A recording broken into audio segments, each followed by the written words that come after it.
வாங்கம்மா, வாங்க வாங்க வாங்க, உட்காருங்க. வாங்க வாங்க. வணக்கம். வாங்க. மாரி எங்க? மாரி, உட்காருங்கம்மா. வாங்கம்மா, எப்படி இருக்கீங்க? நான் நல்லா இருக்கேன். எங்க வீட்ல லக்ஷ்மி கண்ணு போட்டிருக்குன்னு சொன்னேன்ல, அதான் சீம்பால் எடுத்துட்டு வந்தேன். இத நீயும் சாப்பிடு, எல்லாருக்கும் கொடு. எனக்காக நீங்க சீம்பால் கொண்டு வந்ததுல எனக்கு ரொம்ப சந்தோஷம். அம்மா வீட்ல பசுமாடு கண்ணுக்குட்டி போட்டா மக வீட்டுக்கு தான் முதல்ல சீம்பால கொடுத்து அனுப்புவாங்க. நீ எனக்கு மக மாதிரி மாறி. அதனாலதான் நானே உனக்கு சீம்பால் கொண்டு வந்திருக்கேன்.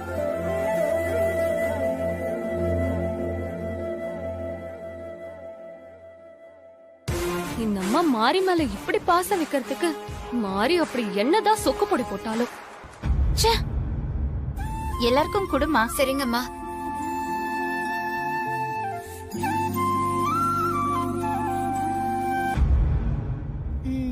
இந்தாங்க. எது எடுத்துக்கிறது? இது எடுத்துக்க. இதான் எடுத்துக்கோங்க. நான் அப்புறம் எடுத்துக்கிறேன். அவங்களுக்கு கொடு. சாப்பிடுங்க.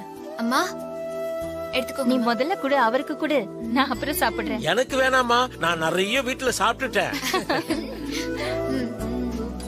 சூப்பர், நல்லா இருக்கு. மாரி, நீ எடுத்துக்க.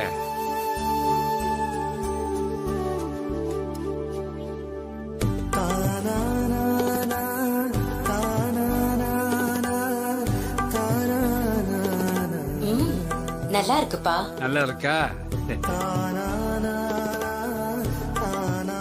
எப்படி இருக்கு? ரொம்ப நல்லா இருக்குமா.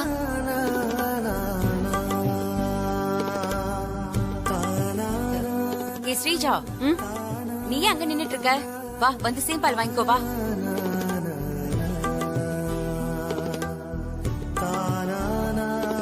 இந்தா, இது ஷீஜா கொடு. இந்த கொடுங்க. இந்தா. ஷீஜா என்னுடைய 2வது பேத்தி. ஓ, மாரிக்கு தங்கச்சியா?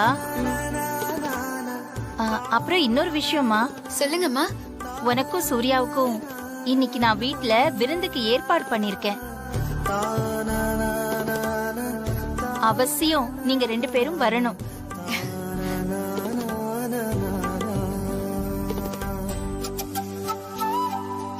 நானும் வருவேன். என்ன உங்க மக மாதிரின்னு சொல்லிட்டீங்க. நான் வராம இருப்பேனா? கண்டிப்பா வருவேம்மா. ஷூர்மா, கண்டிப்பா வரும். ரொம்ப சந்தோஷம். அப்ப நான் முன்னாடியே போய் விருந்துக்கான ஏற்பாடு எல்லாத்தையும் பண்ணிடுறேன். நீங்க ரெடி ஆயிட்டு வந்துருங்க.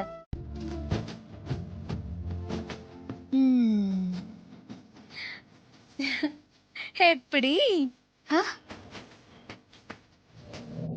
அதான் எப்படி? ஊருக்குள்ள போய் மாறி பேரு சொன்னாலே பாய்க்கு என்ன ராக்கிட்டே கிடைக்கும். சரி சரி, நேரமாச்சு, கிளம்புங்க. சரி, வா.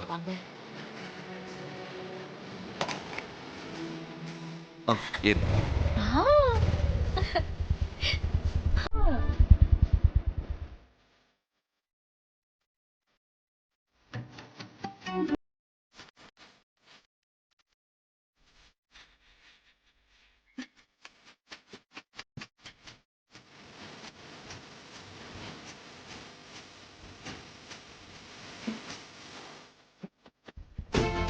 பார்த்து பத்திரமா நல்லா போயிட்டு வாங்க. போயிரும்.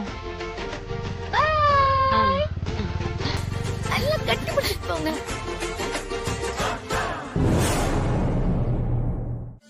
அண்ணே, அம்மா, அண்ணே, மாரி சூர்யாவை இன்னும் காணும். என்ன வந்துகிட்டு இருப்பாங்கம்மா. நீங்க வீட்டுக்குள்ள வந்து உட்காருங்க. வாங்கம்மா. இல்லண்ணே, நான் அவங்க 2 பேரையும் வாசல்ல நின்னு வரவேற்கணும். அம்மா, இதுக்கு முன்னாடி எத்தனையோ பேர் நம்ம வீட்டுக்கு வந்திருக்காங்க. அப்பெல்லாம் நீங்க வாசல்ல நின்னு வரவேற்கலையம்மா. இப்ப என்னம்மா புதுசா இருக்கு? அது என்னமோ தெரியல சண்முகண்ணே. மாரிய பாக்கும்போது என்னோட மனசுல ஒரு நிம்மதி, ஒரு சந்தோஷம் கிடைக்குது. அதனாலதான். அதோ வந்துட்டாங்கம்மா.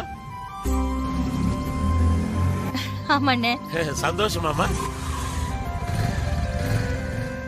வாங்க தம்பி, வாங்கம்மா. வாங்க. வணக்கம்மா. வணக்கம். வணக்கம். வணக்கம்மா. வாங்க. வணக்கம். என்ன பைக்ல வந்திருக்கீங்க? கார் என்ன ஆச்சு? அது வந்து பைக்ல போனா ஜாலியா ஊரை சுத்தி பார்த்துட்டு போலான்னு ஹாசினி அக்கா பைக்ல போக சொன்னாங்க. அதனாலதான் பைக்ல வந்தோம்.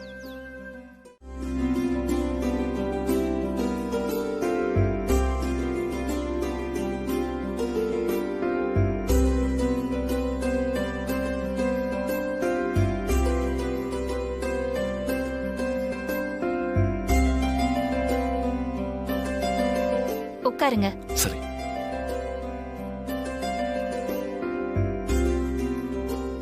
அம்மா, உங்கள மாதிரியே வீடும் ரொம்ப அழகா இருக்கு. அம்மா, நான் உங்களுக்காக ஸ்பெஷலா ஒண்ணு கொண்டு வந்திருக்கேன். உங்களுக்கு ரொம்ப பிடிக்கும்னு நினைக்கிறேன். அப்படியா? நீயே எனக்கு ஸ்பெஷல் தான் மாறி. நீ எனக்கு என்ன ஸ்பெஷலா கொண்டு வந்திருக்க? இந்தாங்க, எடுத்துக்கோங்கம்மா. வாங்கிக்கோங்கம்மா.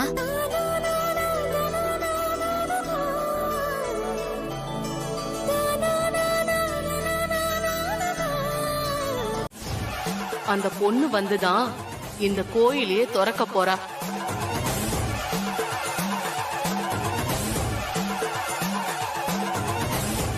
உனக்கு துணையா வரப்போறவ சாதாரண பொண்ணு இல்ல.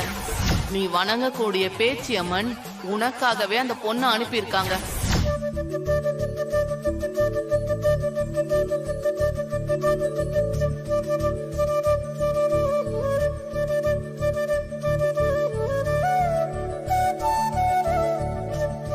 என்ன ஆச்சுமா? ஏன் அப்படி பாக்குறீங்க? இல்ல கோவில் பூட்டை உடைச்சதால ஏதாவது பிரச்சனையா? இல்ல இல்ல, அதெல்லாம் ஒண்ணும் இல்ல. மா,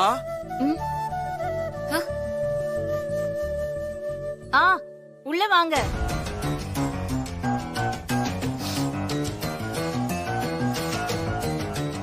என்ன சாமியாடி, என்ன விஷயமா வந்திருக்கீங்க? ஐயா பஞ்சாயத்து கூட்டியிருக்காங்க.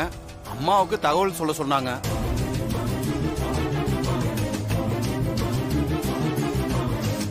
நீங்க போங்க, நான் வரேன். சரிங்கம்மா. வரோம். வாயா. முதல் தடவை நீங்க எங்க வீட்டுக்கு வந்திருக்கீங்க. உங்களை கூட இருந்து என்னால கவனிக்க முடியல. என்னம்மா, ஏதாவது பிரச்சனையா? இல்ல, அதெல்லாம் ஒண்ணும் இல்ல.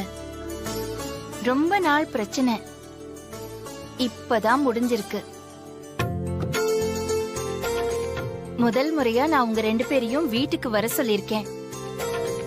உங்களை சாப்பிட வைக்காம இங்க இருந்து அனுப்ப மாட்டேன். இருங்க, நான் முதல்ல இந்த பூவை பூஜை ரூம்ல வச்சுட்டு வந்துடுறேன். சரிங்கம்மா.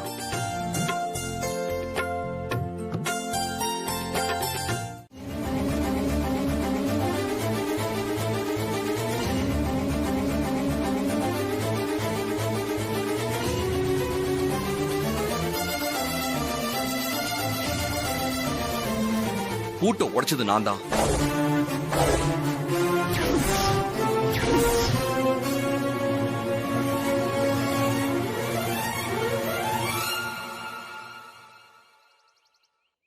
சார், நான் பூட்டை உடைச்சதுக்கும் இந்த முத்துப்பேச்சி அம்மாவுக்கும் எந்த சம்பந்தமும் இல்லை. அப்போ அவங்க சொல்ற மாதிரி கோயில்ல இருக்கிற அம்மன் வந்து உன்கிட்ட பூட்டை உடைக்க சொல்லுச்சா? அப்படியும் இருக்கலாம். உண்மையிலேயே நடந்தது என்னன்னா,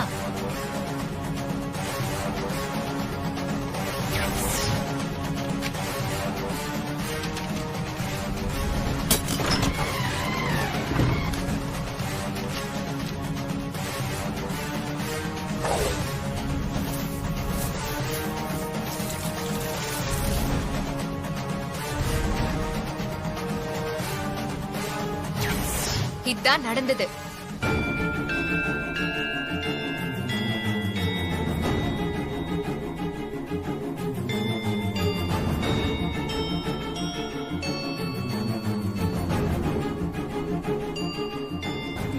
சொல்றத பார்த்தா நம்புற மாதிரி தான் இருக்கு. ஆமா சாமி, நேரா வந்து கோயில திறந்து ஆமா இருக்குன்னு நினைக்கிறேன். நாங்க பூட்டை உடைச்சு கோயிலுக்குள்ள போனதுக்கும் இந்த அம்மாவுக்கும் எந்த சம்பந்தமும் இல்ல. தண்டனை குடுக்கறதா இருந்தா அத எங்களுக்கு தான் குடுக்கணும். கலெக்டர் சார், இதெல்லாம் பேசி வச்சுட்டு வந்து டிராமா பண்றாங்க. இவங்க சொல்றதெல்லாம் நீங்க நம்பாதீங்க. முதல்ல இந்த அம்மா மேல ஆக்ஷன் எடுங்க. இன்ஸ்பெக்டர், அவங்களை அரெஸ்ட் பண்ணுங்க.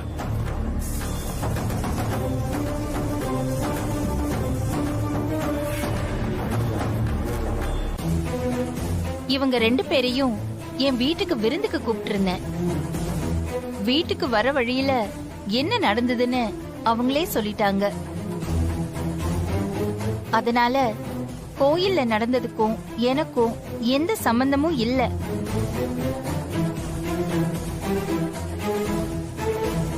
இதுக்கு முழுக்க முழுக்க கோயில்ல உட்கார்ந்திருக்கிற அந்த பேச்சியம்மன் தான் காரணம்.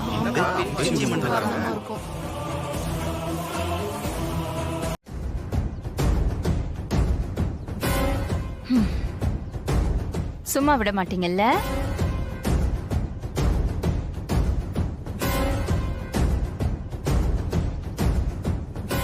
நீங்க என்ன வேணாலும் பண்ணுங்க, அதையும் நான் பாத்துடுறேன்.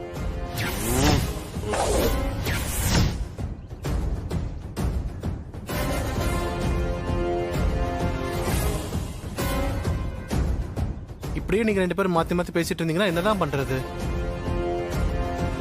நீங்களே ஒரு முடிவை சொல்லுங்க. கலெக்டர் சார், எது எப்படியோ இத்தனை வருஷம் கழிச்சு பூட்டி இருக்கிற கோயில திறந்து அந்த அம்மனுக்கு விளக்கும் போட்டாச்சு. கோயில திறந்ததால சாமிக்கு பூஜை பண்ணணும். அதுக்கு ஏற்பாடு பண்ணுங்க. அதெல்லாம் நீ சொல்ற மாதிரி எல்லாம் பண்ண முடியாது. அதுக்கு சாமி வந்து குறி சொல்லணும். யோ சாமியாடி, அந்த அம்மா விவரம் தெரியாம பேசிக்கிட்டு இருக்கு. சபைக்கு விவரத்தை எல்லாம் எடுத்து சொல்லியா? ஆமாம்மா, கோயில் விஷயத்துல சாமி உத்தரவு கொடுக்காம எதையும் செய்யக்கூடாது. அது அப்புறம் தெய்வ குத்தமாயிரும், ஊருக்கும் ஆகாது.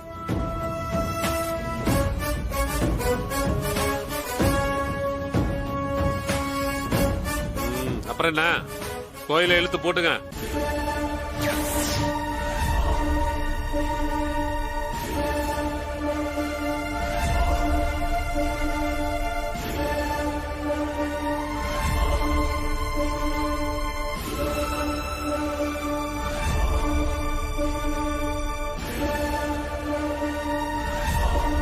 அம்மா பேச்சி அம்மா, பல வருஷம் கழிச்சு நீயே உன் கையால உன் கோவில் பூட்டை திறக்க வச்சு விளக்கும் போட வச்சுட்ட.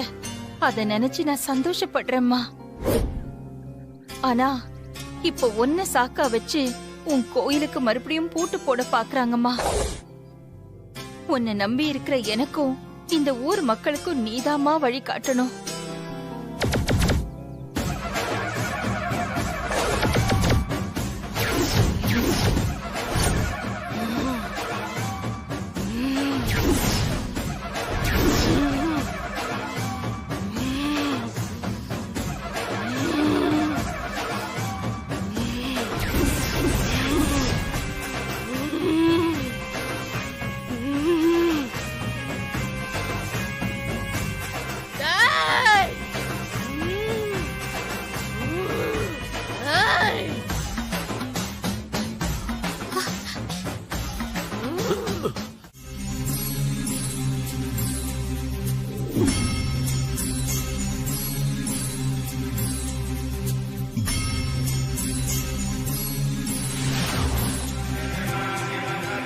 அம்மா, உங்களுடைய எத்தனை வருஷ போராட்டம் இன்றைக்கு வெற்றி அடைஞ்சிச்சுமா.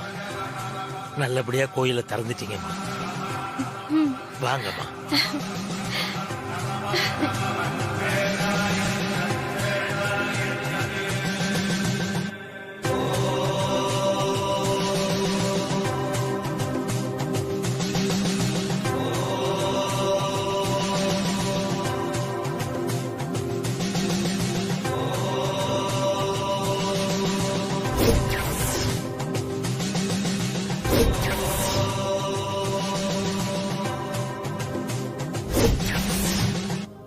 பேச்சியம்மா, பேச்சியம்மா.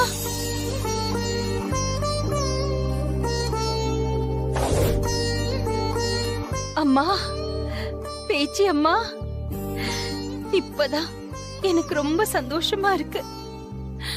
45 வருஷமா உன்னை வணங்க முடியாம, உன் சந்நிதிக்கு வர முடியாம நான் எவ்வளவு மனவேதனையில இருந்தேன் தெரியுமா?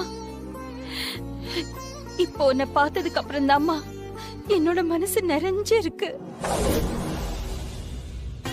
என்னோட ஆசை, கனவு, லட்சியம் எல்லாமே எனக்காக இல்ல, மக்களுக்காகவும் இந்த ஊருக்காகவும் மட்டும்தான். உன் கோயில திறக்கணும், உனக்கு 3 வேளையும் தவறாம பூஜை செய்யணும், அத நான் என் கண் கூட பார்க்கணும். இந்த மக்கள் எல்லாரும் பார்த்து உன்னை சந்தோஷமா கும்பிடணும். இதத்தாமா நான் நினைச்சிட்டு இருந்தேன். இதுதாமா என்னோட ஆசையா இருந்தது. இப்போ என்னோட ஆசை நிறைவேறிடுங்கிற நம்பிக்கை வந்துருச்சு. இத்தனை வருஷம் உன்னோட கோயில் பூட்டி இருந்தது போதும்மா. இதுக்கப்புறம் எந்த எதிர்ப்பு வந்தாலும் இனிமே நான் உன் கோயில பூட்ட விட மாட்டேன். அதுக்கு நீதாமா என் கூட இருந்து எனக்கு ஆசை வழங்கணும்.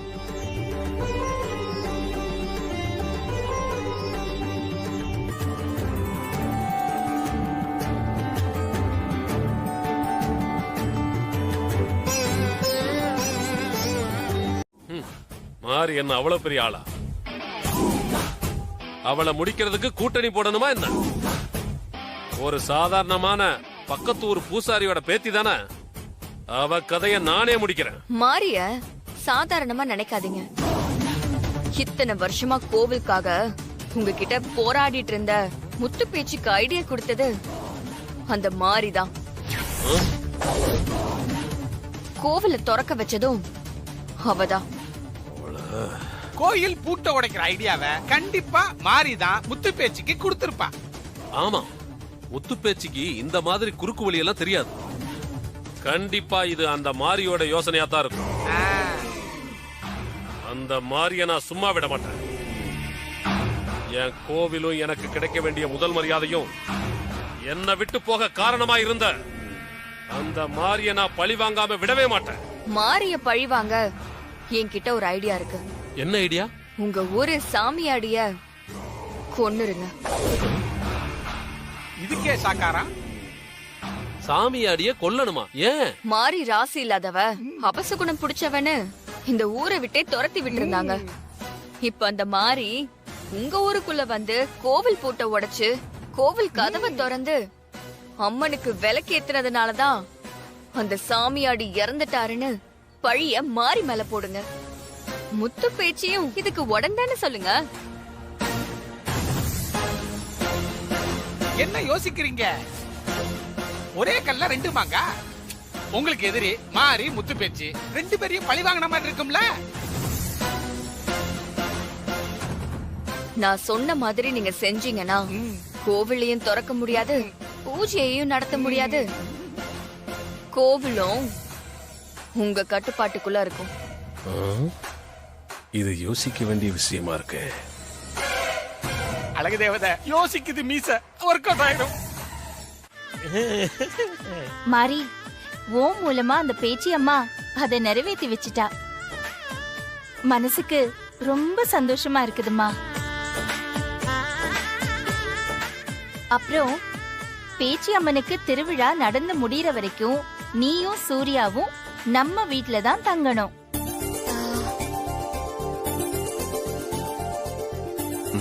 சரி சரிங்கம்மா, நாங்க இருக்கோம்.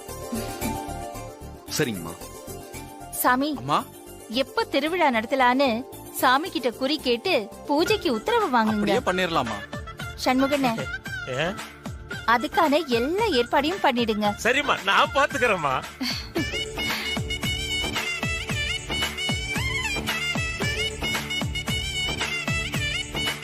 மாரியால என்னோட பல நாள் கனவு நிறைவேற போகுது.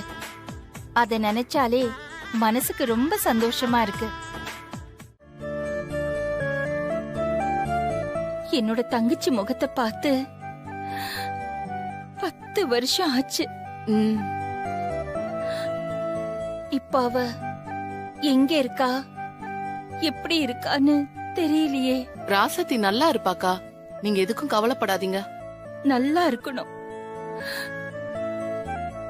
என்னோட ராசாத்தி எங்க இருந்தாலும் நல்லா இருக்கணும். அதத்தான் நான் தினமும் பேச்சி அம்மன் கிட்ட வேண்டிக்கிட்டு இருக்கேன். பேச்சி அம்மன் என்ன கைவிட மாட்டா. ஊருக்கெல்லாம் நல்லது பண்றவங்களுக்கு சீக்கிரமா ஒரு நல்லது நடக்கும்க்கா. ராசாத்தி சீக்கிரம் உங்களை தேடி வந்துருவா. ராசாத்தி போட்டோ கிடைச்ச உடனே எனக்கு நம்பிக்கை வந்துருச்சு வாணி. சீக்கிரமா என்னோட ராசாத்தி என்கிட்ட வந்துருவா. அது மட்டும் இல்ல, அவளோட குழந்தை என்ன பெரியம்மா பெரியம்மான்னு கூப்பிட்டு என்ன சுத்தி சுத்தி வரும்.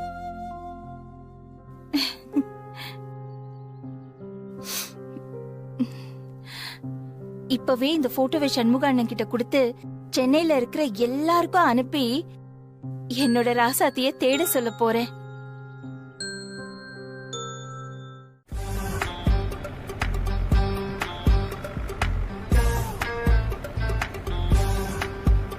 ஆமா, முத்து பேச்சி அம்மா உங்க பெரியம்மாவா? என்ன திடீர்னு இப்படி கேக்குறா? முத்து பேச்சி எனக்கு பெரியம்மாவா இருந்தாலும் என்ன தூக்கி வளர்த்தது எல்லாம் அவங்கதான். ஓஹோ, அப்படியா? ஆமா, உனக்கு முத்து பேச்சிய தெரியுமா? பெருசா தெரியாது, ஆனா நீ சொன்னா நான் தெரிஞ்சுக்கிறேன். எங்க பெரியம்மாவை பார்த்தா ஊரே கையெடுத்து கும்பிடும். கோவில்ல இருக்க சாமி வெளியில வந்துச்சுன்னா சாமிய பாக்குறாங்களோ இல்லையோ, ஆனா எங்க பெரியம்மா வந்தாங்கன்னா எல்லாரும் அவங்களதான் பாப்பாங்க. எங்க பெரியம்மாக்கு இருக்க ஒரே சந்தோஷம் நான் மட்டும்தான். உன்னை பார்த்தா எனக்கே சந்தோஷமா இருக்கு. உன்னோட பெரியம்மாவுக்கு இருக்காதா? அது எங்க பெரியம்மா முத்து பேச்சி எதுவா இருந்தாலும் சரி என்ன கேட்காம முடிவே எடுக்க மாட்டாங்க. அந்த அளவுக்கு என் மேல பாசம். ஓஹோ,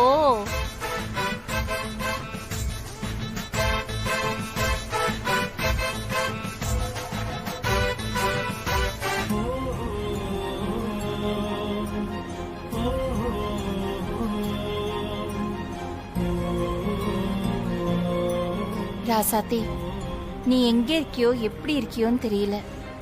உனக்கும் ஒரு பொண்ணு இருந்தா அவளுக்கும் இந்த வயசுதான் இருக்கும்.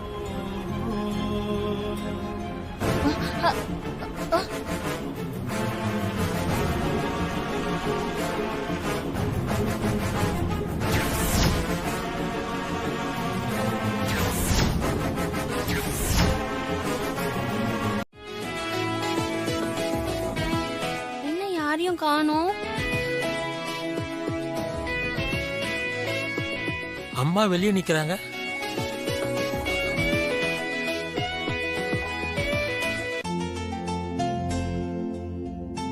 அம்மா, அம்மா, என்னம்மா வெளியில நின்னுட்டு இருக்கீங்க?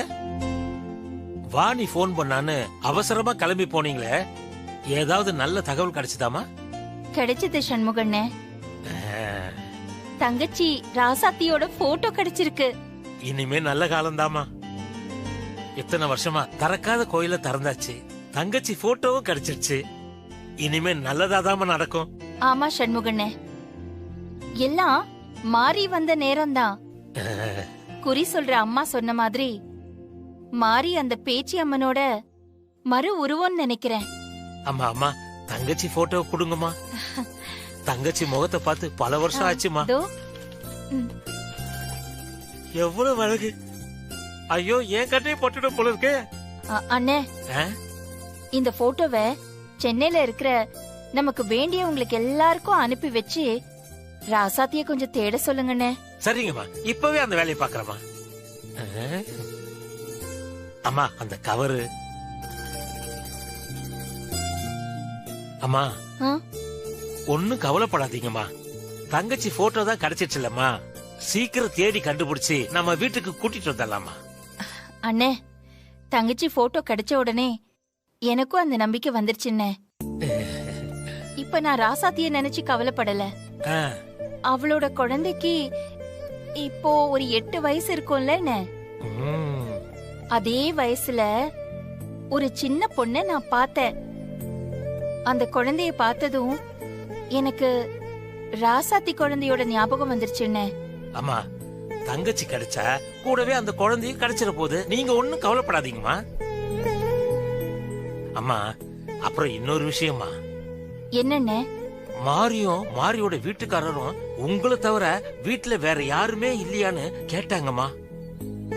நான் நம்ம தங்கச்சி ராசாத்திய பத்தி மேலோட்டமா சொல்ல வேண்டியதா போச்சு. அதனால என்னன்னு? பரவாயில்ல, விடுங்க. சரிம்மா, சரி. நான் போய் போட்டோவை சென்னைக்கு அனுப்புற வேலையை பாக்குறப்பா அந்த கவரை கொடுங்கம்மா. சரிங்கம்மா.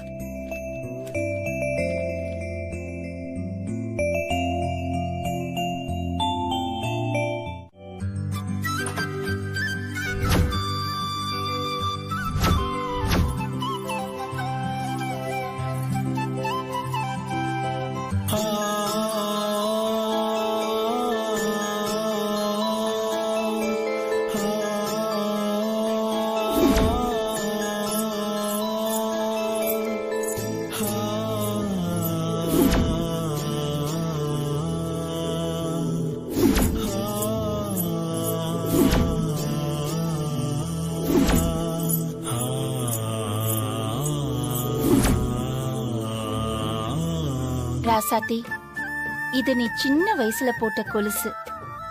இப்ப அந்த குழந்தைய பாக்கும்போது எனக்கு உன் குழந்தைய பாக்குற மாதிரியே இருக்குமா. அதனால அந்த குழந்தைய உன் குழந்தையா நினைச்சு இந்த கொலுசு அவகிட்டயே கொடுத்துடுறேன்.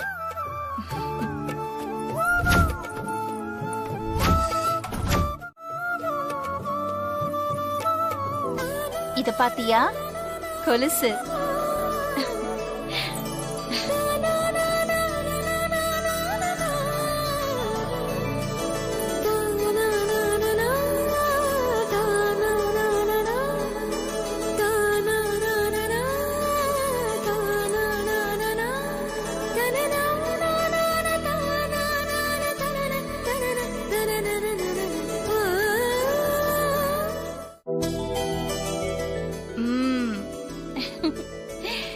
இப்ப அழகா இருக்கு பாத்தியா?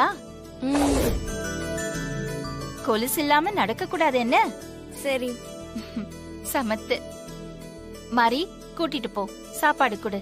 வா.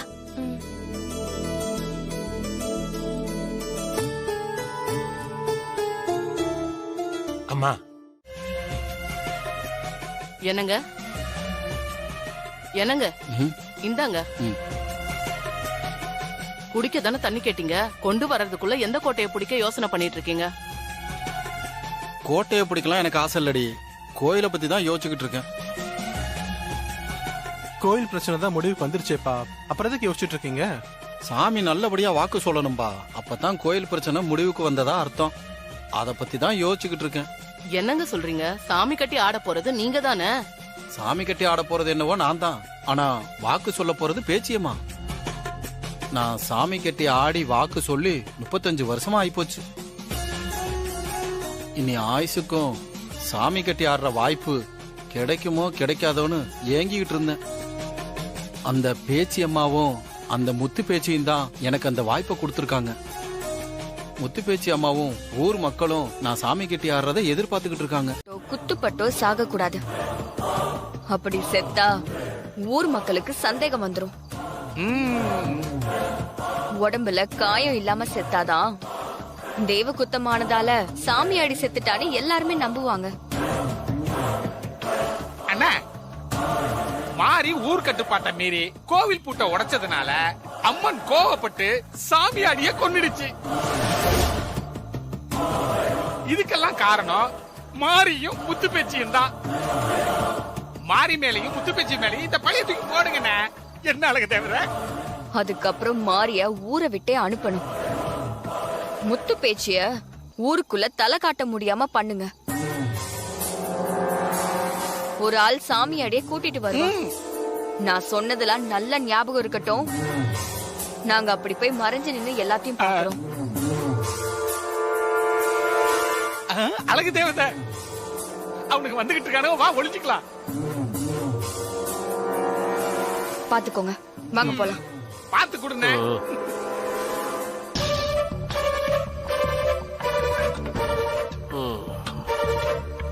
அண்ணா நீ போப்பா. சரிங்கண்ணா. ஏன் சாமியாடி அங்கேயே நிக்கிறீங்க? வாங்க பக்கத்துல. ஐயா அவசரமா வர சொன்னீங்களா? என்ன விஷயம்? ஆமா சாமியாடி, நாளைக்கு நீ சாமி கட்டி ஆட போற இல்ல? ரொம்ப வருஷம் கழிச்சு சாமி கட்டி ஆட போற. ரொம்ப சந்தோஷமா இருக்கு சாமியாடி. அந்த சந்தோஷத்தை கொண்டாடத்தான் நான் உன்னை இங்க வர சொன்னேன்.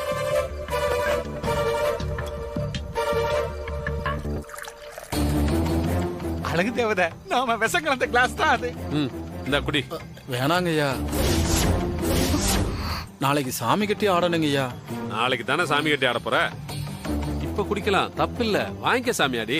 ஐயா அது வந்து எனக்கு நீ கொடுக்கற மரியாதை இதுதானா சாமியாடி? இந்தா. கோச்சுக்காதீங்க ஐயா, நான் குடிக்கிறேன் ஐயா. ஐயா ஒரு நிமிஷம் ஐயா.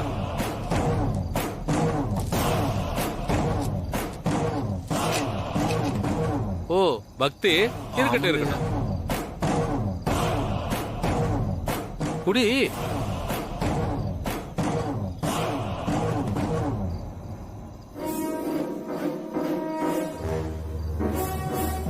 அழகு தேவதை, நாளை காலையில இவன் சாமி கிட்ட போய் நேரடியாவே சாமி ஆட போறான்.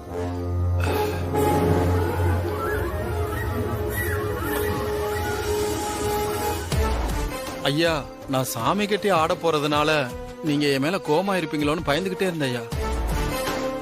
என் மேல கோவம் எதுவும் இல்லைன்னு இப்ப தெரிஞ்சுக்கிட்டேயா. ரொம்ப சந்தோஷங்கய்யா. உன் மேல கோவப்பட்டு என்ன ஆக போகுது சாமியாடி?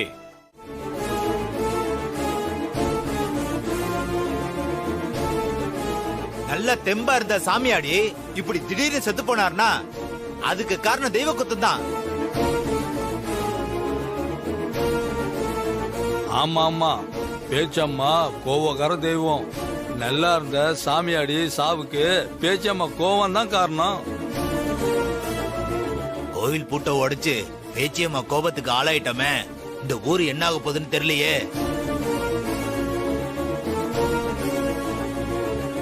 பாவம் அந்த சாமியாடி செத்து போயிட்டாரு. ஆனா இதுக்கெல்லாம் காரணம் இந்த பக்கத்தூர் பொண்ணு மாறிதான்.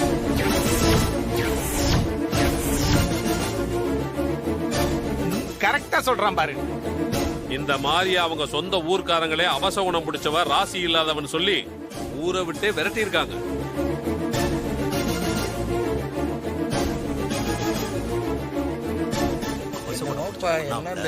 அவசகுணம் பிடிச்ச இந்த மாதிரி கைப்பட்டதுனாலதான் சாமி குத்தமாயி போச்சு. அதனாலதான் இப்ப சாமியாடி குறி சொல்றவரு பலியாயிட்டாரு.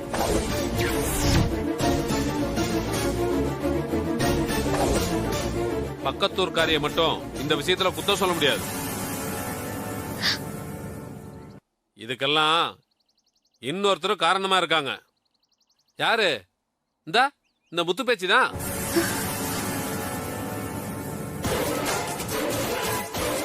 உங்க எல்லாருக்குமே தெரியும், சட்டப்படி பேச்சியம்மா கோயில திறக்கவே முடியாது. இந்த முத்து பேச்சு தான் குறுக்கு வழியில கோவில திறக்கிறதுக்கு மாறி கூட சேர்ந்து இப்படி எல்லாம் பண்ணிருக்கா. சக்கரை, யார பார்த்து என்ன பேசிட்டு இருக்க? பார்த்து பேசு, அப்புறம் நல்லா இருக்காது. டேய் சக்கரை, உன் பேர்ல மட்டும்தான், உன் உடம்பெல்லாம் விஷம். உண்மையை சொன்னா கசக்கத்தான் செய்யும். ஆமா, தலையே சும்மா இருக்கும்போது நீ வாழ்தானே, நீ எதுக்கு ஆடுற? ரொம்ப ஆடாத, நறுக்கிடுவேன். போதும், நிறுத்துங்க.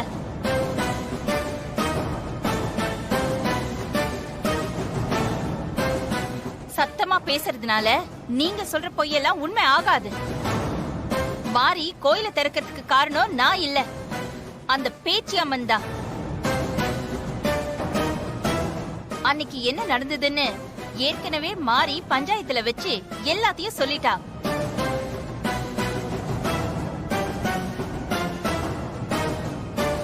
அப்புறம் எதுக்காக மாறிய இதுல சம்பந்தப்படுத்தி பேசுறீங்க? என்ன அழகு தேவதை, அந்த முத்து பேச்சு வக்கீல் மாதிரியே பாயிண்ட்களை எல்லாம் புடிச்சு புடிச்சு பேசுது. சாமியாடியோட இறப்புக்கு மாரியோ இல்ல பேச்சி அம்மனோ காரணம்.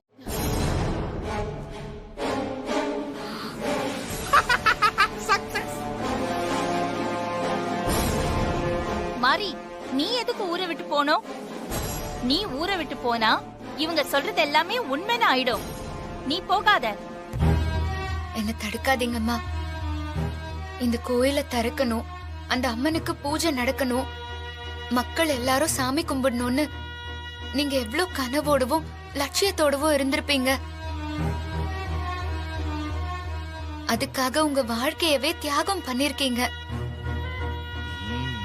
நான் இங்க இருந்தா உங்களோட இத்தனை வருஷ போராட்டம் தியாகம் இதுக்கெல்லாம் அர்த்தம் இல்லாம போயிடும்.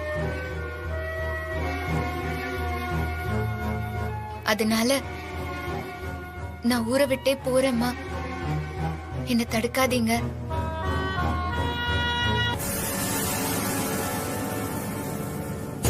ஹஸ்பண்ட் சார், வாங்க நம்ம போலாம். சரி மாரி, நான் சொல்றத கேளு. அம்மா, மாரி சொல்றது கரெக்ட் தான். எங்களை தப்பா எடுத்துக்காதீங்கம்மா. நாங்க கிளம்புறோம். மாரி, வா போலாம்.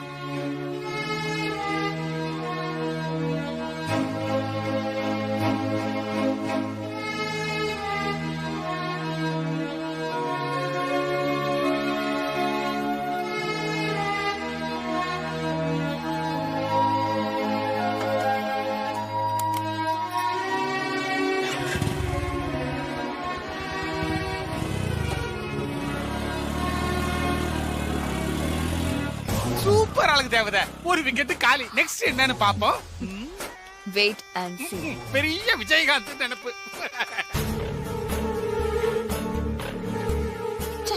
முத்துப்பேச்சி அம்மா, ஒரு நிமிஷம் நில்லுங்க. ஒரு பிரச்சனை முடிஞ்சிருச்சு. ரெண்டாவது பிரச்சனை, சாமி ஆடி இப்ப உயிரோட இல்ல. அடுத்ததா யாரு சாமி கட்டி ஆடி குறி சொல்லி 4 குறிப்பா?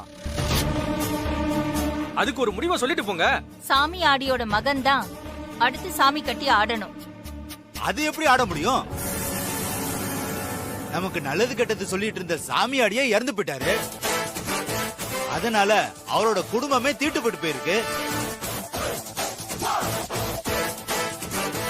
அப்படி இருக்கும்போது அவர் பையன் 1 வருஷத்துக்கு சாமி கட்டி ஆடவே கூடாது. இது நம்ம ஊர் சாங்கியம், உங்களுக்கு தான் தெரியுமே. இந்த பேச்சுக்கு இந்த சாங்கியம் கூட தெரியல. இதுக்கு தான் சொல்றது, ஊருக்கு வழியில கோயில திறந்தா இப்படிதான் நடக்கும்.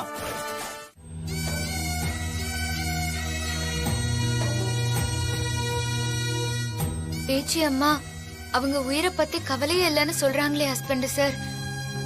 இப்ப என்ன பண்றது? பேசாம அவங்க கிட்ட உண்மையை சொல்லிடலாமா? உண்மையை சொன்னா கூட அவங்க முடிவை மாத்திக்க மாட்டாங்க மாரி. இன்னும் உறுதியா தான் இருப்பாங்க. அவங்கள ஆபத்துல இருந்து எப்படியாவது காப்பாத்தணும் ஹஸ்பண்ட் சார். அதுக்கு ஏதாவது ஒரு யோசனை சொல்லுங்க.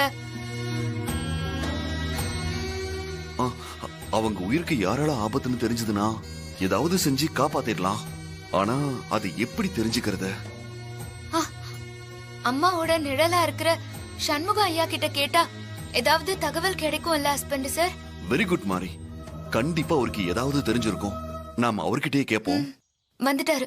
என்னம்மா மாரி, கிளம்பிட்டீங்களா? ஆமாங்க ஐயா. அது ஐயா. என்ன மாரி, என்ன விஷயம் சொல்லு. அது வந்து முத்துப்பேச்சி அம்மாவுக்கு எதிரிங்க யாராவது இருக்காங்களா? அது ஒன்னும் இல்லைங்க ஐயா. சாமி கட்டி ஆடுறதுல அம்மாவோட உயிருக்கு ஏதாவது ஆபத்து வந்துருமோன்னு பயமா இருக்கு. அதனால அவங்களோட எதிரிங்க யாருன்னு தெரிஞ்சா அம்மாவை ஆபத்துல இருந்து காப்பாத்தலாம் தான் கேக்குறோம். நீங்க 2 பேரும் அம்மா மேல இவ்வளவு பாசமா இருக்கிறத நினைக்கும் போது எனக்கு ரொம்ப சந்தோஷமா இருக்கு. அம்மாவுக்கு எதிரின்னு சொல்லிக்கிறதுக்கு ஒரே ஒரு ஆள் தான் இருக்கான். யார் அது? நீங்களே அந்த பஞ்சாயத்துல பாத்தீங்கல்ல, அந்த சக்கரை தான். அம்மாவுக்கு பரம்பரை எதிரி அவன் ஒருத்தன் தான். கோயில் விஷயத்தை வச்சு அம்மாவை எதிர்த்துக்கிட்டு இருக்கான். கோயிலை திறக்க விடக்கூடாது, அம்மாவை எப்படியாவது ஜெயிக்கணும், முதல் மரியாதை அவனுக்கு கிடைக்கணும்னு துடிச்சுக்கிட்டு இருக்கான். ஹஸ்பண்ட் சார், நம்ம போய் அந்த சக்கரைய பார்த்து பேசலாம் வாங்க. வேண்டாம், அவனை பார்க்க போகாதீங்க. அவன் ரொம்ப மோசமான ஆளு. கோயில் பூட்டை உடைச்சதுல அந்த ஆளு ஏற்கனவே உங்க மேல கோபத்துல இருக்கான். இப்ப நீங்க நேர்ல பார்க்க போய் ஏதாவது பிரச்சனை ஆயிடப்போகுது. வேண்டாம் வேண்டாம். ஐயா, அதெல்லாம் நாங்க பாத்துக்கிறோம். எங்களுக்கு முத்துப்பேச்சி அம்மாவோட உயிர் தான் முக்கியம். அதுக்காக அந்த ஆளை போய் நாங்க பார்த்து பேசுறோம். கேளுங்க தம்பி. நீங்க ஒண்ணும் கவலைப்படாதீங்க ஹஸ்பண்ட் சார், வாங்க நம்ம போலாம். ஐயோ, இவ்வளவு சொல்லியும் போறாங்களே. ஐயோ.